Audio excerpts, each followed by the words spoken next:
Assalamu alaikum students, welcome back to my YouTube channel SLS Academy. I am your physics teacher and today we are going to discuss about 11th class physics chapter number 4 that is rotational and circular motion. बच्चों आज की video का topic है angular position जिसे हम theta से भी represent करते हैं। तो सबसे पहले हम एंगुलर पोजीशन की डेफिनेशन से स्टार्ट करते हैं। पहले मैं इसको रीड कर देती हूँ, उसके बाद मैं आपको डायग्राम से समझाऊंगी कि ये डेफिनेशन क्या है। तो angular position is the angle that describes how much an object has rotated from a chosen reference direction. तो एंगुलर पोजीशन जैसे कि उसके नाम से जाहिर हो रहा है कि एंगुलर पोजीशन यानी हम किसी न किसी एंगल की बात कर रहे हैं। और पोजीशन क्या है, यानी ऐसा एंगल जो हमें किसी भी ऑब्जेक्ट की, किसी भी मूविंग ऑब्जेक्ट की पोजीशन के बारे में बताता है। तो वही मैंने यहाँ पर लिखा कि angular position is the angle, वो एंगल है दैट डिस्क्राइब्स, जो हमें डिस्क्राइब करता है how much an object has rotated from a chosen reference direction.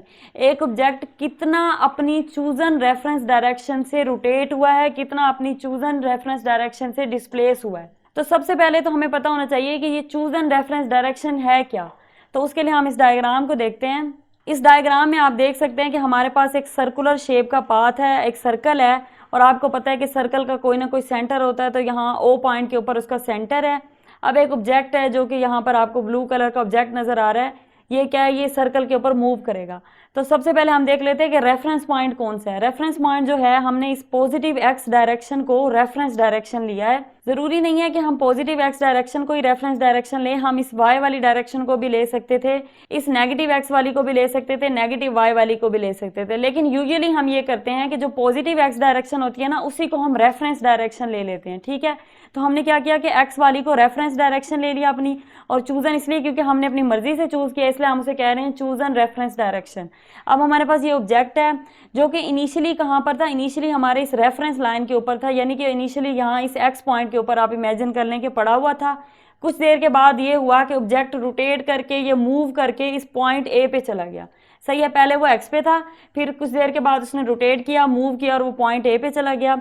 अब जब वो पॉइंट ए पे गया, अगर हम ए पॉइंट के ऊपर उसका पोजीशन वेक्टर देखना चाहें, पोजीशन वेक्टर क्या होता है? पोजीशन वेक्टर होता है ऐसा वेक्टर जो किसी भी ऑब्जेक्ट की पोजीशन को बताता है हमें with respect to reference point. सही है, तो अगर आप यहाँ पर देखें तो ये जो वेक्टर आर है, जो आपको यहाँ एरो के साथ वेक्टर आर नजर आ रहा है, जिसके ऊपर पोजीशन वेक्टर लिखा हुआ है, ये पोजीशन वेक्टर है क्योंकि ये इस ऑब्जेक्ट की ए पॉइंट के ऊपर पोजीशन को बता रहा है। वो किस तरह से बता रहा है? ये वेक्टर रिप्रेजेंट कर रहा है कि ये जो ऑब्जेक्ट है, ये इस रेफरेंस पॉइंट, यानी ये जो रेफरेंस पॉइंट O है, ये रेफरेंस लाइन की बात नहीं हो रही। अब ये जो रेफरेंस डायरेक्शन यहाँ पर मैंने कहा था कि उसकी बात नहीं हो रही, मैं रेफरेंस पॉइंट की बात कर रही हूँ। पॉइंट और डायरेक्शन में फर्क है, ये पूरी डायरेक्शन रेफरेंस डायरेक्शन है, और ये जो एक सिर्फ सेंटर वाला पॉइंट है ना, ये रेफरेंस पॉइंट है। पोजीशन वेक्टर हमें ये बता रहा है कि जो ऑब्जेक्ट है हमारा, वो पॉइंट ए के ऊपर है, और वो कहाँ से देख के बता रहा है? With respect two point O, यानी पॉइंट O के हिसाब से ये ए पर है, इसलिए हमारा जो पोजीशन वेक्टर है वो O से स्टार्ट हो रहा है और ए तक जा रहा है, यानी ए पे उसका एरो हेड आ रहा है तो ए पे खत्म हो रहा है। तो ये क्या है? ये एक पोजीशन वेक्टर है।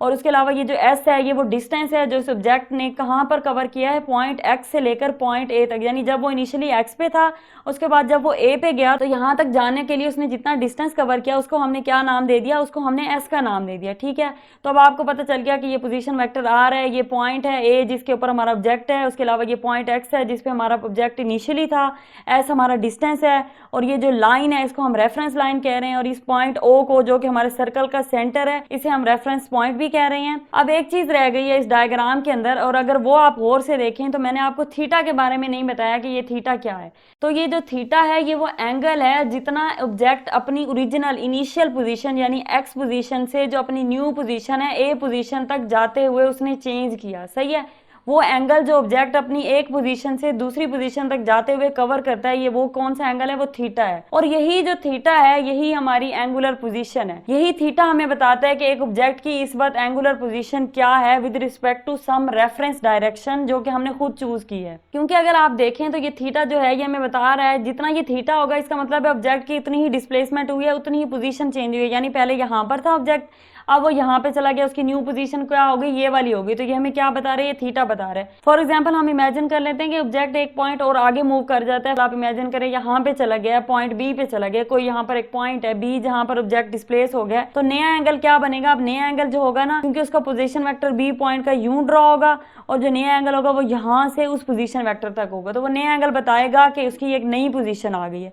तो जैसे जैसे पोजीशन चेंज हो रही है एंगल भी वैसे वैसे चेंज हो रहा है, इसलिए ये जो एंगल है ये हमें पोजीशन की इंफॉर्मेशन देता है, इसलिए इस एंगल को, इस थीटा को हम कहते हैं एंगुलर पोजीशन। अब अगर एक दफा मैं फिर से डेफिनेशन को रीड करूं तो देखिएगा आपको समझ आ जाएगी। Angular position is the angle, वो वाला एंगल है that describes how much an object has rotated from a chosen reference direction. कितना एक ऑब्जेक्ट रोटेट हुआ है अपने चूजन रेफरेंस डायरेक्शन से, एक ऑब्जेक्ट कितना रोटेट हुआ है, वो जो एंगल है, जो एंगल बन रहा है, वो एंगल हमें बताता है उस ऑब्जेक्ट की पोजीशन को, इसलिए हम उस एंगल को नाम देते हैं एंगुलर पोजीशन। अब हम इसका मैथमेटिकल फार्मूला देखते हैं। तो मैथमेटिकली यहाँ पर मैंने लिखा है कि S directly proportional to theta. S क्या है, एस को मैंने यहाँ पर लिखा है, एस है हमारे पास आर्क लेंथ, थीटा क्या है, थीटा है हमारे पास एंगुलर पोजीशन जिसे हम पढ़ रहे हैं, एस हमारी आर्क लेंथ यानी कि वो वाला डिस्टेंस है जो ऑब्जेक्ट कवर कर रहा है। तो अब S directly proportional to theta लिखने का मतलब है कि जितना ज्यादा ऑब्जेक्ट डिस्टेंस कवर करेगा सर्कुलर पाथ के ऊपर उतना ज्यादा उसका थीटा बढ़ेगा, क्योंकि जितना ज्यादा वो आगे आगे मूव करेगा थीटा उतना ज्यादा चेंज होता जाएगा, क्योंकि थीटा ने पोजीशन को बताना ना, जितनी ज्यादा पोजीशन चेंज हो रही है। अब ज्यादा डिस्टेंस कवर करने का क्या मतलब है, ज्यादा डिस्टेंस कवर करने का यही मतलब है ना कि ऑब्जेक्ट यहाँ पे था, यहाँ चला जाएगा, फिर आगे चला जाएगा, आगे चला जाएगा और आगे और आगे। तो जितना आगे जा रहा है यानी इतनी वो अपनी पोजीशन चेंज कर रहा है, जितनी ज्यादा वो अपनी पोजीशन चेंज करेगा थीटा उतना बढ़ता जाएगा, क्योंकि थीटा को बढ़ के, थीटा को इंक्रीज होकर ये बताना है कि ऑब्जेक्ट की पोजीशन चेंज हो रही है। उसका काम ही यही है पोजीशन बताना, और अगर डिक्रीज होगी तो थीटा भी डिक्रीज होना स्टार्ट हो जाएगा। तो यानी थीटा और एस यानी कि हमारे डिस्टेंस का क्या है या आर्क लेंथ का क्या है, डायरेक्ट रिलेशन है आपस में, इसलिए मैंने लिखा है S directly proportional to theta. अब आपको पता है कि जहां पर डायरेक्टली प्रोपोर्शनल का इस तरह का कोई रिलेशन आता है, इनवर्सली प्रोपोर्शनल या डायरेक्टली प्रोपोर्शनल, तो बाद में हमें इस इक्वेशन को इक्वालिटी में लेके जाना होता है। तो जब हम इस इक्वेशन को इक्वालिटी में लेके जाएंगे तो हमें कोई ना कोई कांस्टेंट इंट्रोड्यूस कराना पड़ेगा। यह हमने मैथमेटिक्स में रूल पढ़े हुए हैं, तो इस तरह से वही मैंने यहाँ पर किया है कि s इज इक्वल टू, अब यहाँ पर हमें कोई कांस्टेंट लिखना था, क्योंकि हमने अब इक्वल का निशान लगा दिया, प्रोपोर्शनैलिटी का निशान हटा के इक्वल लगाया है, तो अब क्या करना पड़ेगा, कोई कांस्टेंट इंट्रोड्यूस कराना पड़ेगा थीटा के साथ। तो थीटा तो एज इट इज आ गया। अब कांस्टेंट क्या है, अगर आप यहाँ पर देखें जितनी दफा भी ऑब्जेक्ट अपनी पोजीशन चेंज करेगा कोई एक चीज ऐसी है जो यहाँ पर होल द मोशन क्या है, कांस्टेंट रहती है। अगर आप गौर से देखें मुझे बताएं कि कौन सी चीज है जो कांस्टेंट रहती है। जी हाँ, रेडियस जो है वो हमेशा कांस्टेंट रहता है। अगर आप देखें यहाँ पर भी रेडियस उतना है, यहाँ पर भी रेडियस उतना था इनिशियली जब ऑब्जेक्ट था। अगर ऑब्जेक्ट यहाँ पे चला जाता है, यहाँ पे चला जाता है, तब भी रेडियस उतना होगा। और वैसे भी आपको पता है कि जो सर्कल होता है उसका radius whole the time same रहता है। आप जिस भी उसके सरकमफेरेंस की, ये सरकमफेरेंस होता है ना जो उसकी बाहर वाली बाउंड्री होती है, तो इसके जिस भी पॉइंट पे देख लें, हर पॉइंट पे जो रेडियस है ना वो सेम होगा, हर जगह पे रेडियस जो है वो बिल्कुल सेम होगा, उसकी लेंथ इक्वल होगी। तो इसलिए रेडियस ऐसी वाहिद चीज है जो ड्यूरिंग द होल मोशन क्या रहती है, कांस्टेंट रहती है। इसलिए यहाँ पर जो कांस्टेंट इंट्रोड्यूस कराना था उसकी जगह मैंने आर लिख दिया। तो हमारे पास इक्वेशन बन गई S is equal to R theta. अब हमें चाहिए क्या, हमने ये इक्वेशन बना लिया, लेकिन हमें असल में किसी का मैथमेटिकल फार्मूला निकालना है। हम तो एंगुलर पोजीशन की बात कर रहे हैं ना, तो हमें थीटा की वैल्यू चाहिए। तो सिंपली हमने क्या करना है, थीटा को एक साइड पे कर लेना है। Theta is equal to S divided by R, R नीचे आके डिवाइड हो जाएगा, यहाँ पर मल्टीप्लाई हो रहा था, तो theta is equal to S over R हमारे पास मैथमेटिकल फार्मूला आ जाएगा एंगुलर पोजीशन का। उसके बाद ये मैंने आपको पहले बता दिया है कि एस जो है वो आर्क लेंथ होती है या फिर वो डिस्टेंस होता है जो ऑब्जेक्ट कवर करता है, और थीटा एंगुलर पोजीशन है, वो तो हमारे पास वैसे उसकी रिप्रेजेंटेशन थीटा के साथ है, और आर जो है हमारा रेडियस है सर्कल का, जो कि यहाँ पर आपको शो हो रहा है, ये रेडियस है। अब हम बात करते हैं यूनिट्स की। आपको पता है जितनी भी फिजिकल क्वांटिटी होती है उन सबको मेजर करने के लिए कोई ना कोई यूनिट लाजमी होता है। तो इसी तरह से एंगुलर पोजीशन जो थीटा वो भी एक फिजिकल क्वांटिटी है, तो उसको मेजर करने के लिए कोई ना कोई यूनिट तो होना चाहिए ना। तो आमतौर पर जो है हम यूनिट जब निकालते हैं तो इस तरह से करते हैं, जैसे यहाँ हमारे पास फार्मूला निकला है theta is equal to S over are.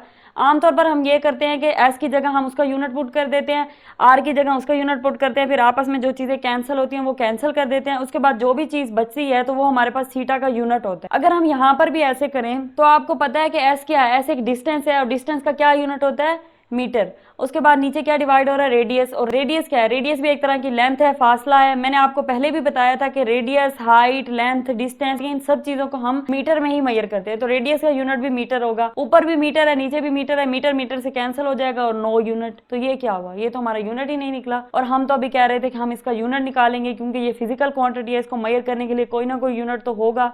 तो जब जिस चीज़ का यूनिट नहीं आता उस चीज़ का जो यूनिट होता है ना वो हम सप्लीमेंट्री यूनिट से पिक करते हैं। सही है। सप्लीमेंट्री यूनिट दो तरह के थे, एक था रेडियन और दूसरा था स्टी रेडियन। या हमारा रेडियन यूनिट हो सकता है या फिर स्टी रेडियन हो सकता है। यहाँ पर कौन सा यूनिट है, यहाँ पर है हमारे पास रेडियन, यानी कि रेडियन हमारे पास एंगुलर पोजीशन या थीटा का यूनिट है जिससे हम इसको मेजर करेंगे। इसके अलावा भी एक यूनिट होता है एंगुलर पोजीशन के लिए हम यूज कर सकते हैं। आमतौर पर आप एंगल को, थीटा को कैसे मेजर करते हैं, अगर आप अपनी आम जिंदगी की बात करें, आप किसी भी चीज का एंगल मेजर करें, जैसे आपने मैथमेटिक्स में इसके बहुत सारे सवाल भी किए होंगे एंगल के, तो वहां पर हम क्या करते हैं, जो भी नंबर आता है उसके ऊपर हम एक छोटी सी जीरो बना देते हैं और उसको हम क्या बोलते हैं, डिग्री।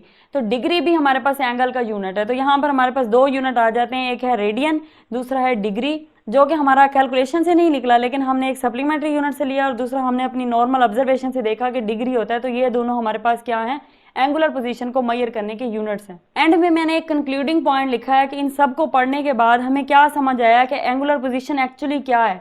तो एंगुलर पोजीशन क्या है कि it gives location of the object at a specific time.